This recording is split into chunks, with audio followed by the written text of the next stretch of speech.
Welcome to the Deep Dive. Today, we're taking a shortcut to verification. We're diving into the source material around a piece of tech you've probably seen advertised, the Heylo electric portable heater. That's the one from tyhilo.com, right? The promise is huge instant warmth, and it's supposed to slash your energy bills. Exactly. So if you've seen those ads, you know the appeal. Our mission today is to figure out if this is the real deal or, just another overhyped online gadget. And we're going to do that by really dissecting the marketing and, I think more importantly, showing you the red flags that make it almost impossible to verify any of their claims. Okay, so let's start with what you see first. The website itself, it's actually, it's very slick. It is. The images are polished. It's got the sort of industrial look. Right, the bright orange handles, that big heating coil up front, it's all designed to look durable and, powerful. Yeah, but then they pivot really fast from that polished look to pure pressure. Oh, immediately. You're hit with the giant Black Friday sale banner, these dramatic price drops. And the urgency tactics, that's the real thing. The timer's ticking down, the limited stock alerts. I mean, these are common e-commerce tools. But here, the research suggests they're being used to cover up some pretty big gaps. And that's where this gets really interesting. Because even with all the discounts, the real problem pops up when you try to find out who actually makes this heater. Well, and it starts with their biggest claim, right?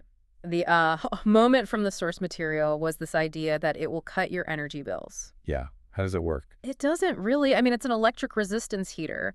So by the laws of physics, it converts electricity to heat at basically 100% efficiency. The only way it could cut your bills is if you use it way, way less than your main heating system. So promising instant warmth while also claiming massive savings, it just doesn't line up thermodynamically. It's a contradiction. And if they're fudging the basic physics, you have to start asking, what else are they hiding? Which leads you directly to the company.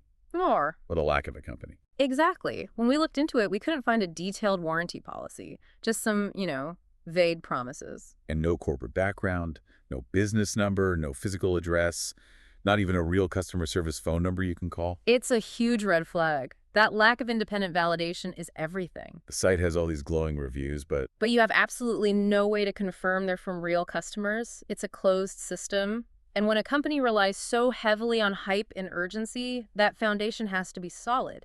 Here, it seems like the foundation is just vapor. so if you put all these pieces together, what does this actually mean for you, the person thinking of buying one? Well, look, the heater might produce some heat. It probably works to some degree.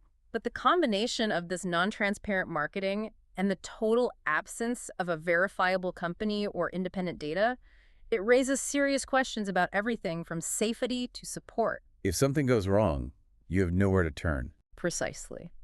The logistical challenge of getting a refund or a warranty claim from an entity this opaque is, well, it's nearly impossible. There's no clear path for support after you've paid. Okay, so the advice from the research here is pretty straightforward. It is. First, just take your time. Ignore the countdown clock. Compare its claims to established brands that have clear safety listings and real warranties you can read. And make sure you use a payment method that offers buyer protection. Absolutely. Because tracking the seller down later will likely be a dead end. So, to recap, we've looked at the Heylo heater. We've seen the aggressive marketing used to hide a fundamental lack of transparency about the product and the company behind it. Which really helps you see that sometimes the lack of information is the biggest red flag of all. All right. So based on all this, here's a final thought for you to consider. Which red flag is more telling? Is it the aggressive use of those urgency tactics and the giant discounts?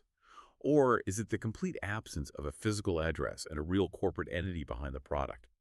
Think about that logistical nightmare the next time you see a sale timer ticking down.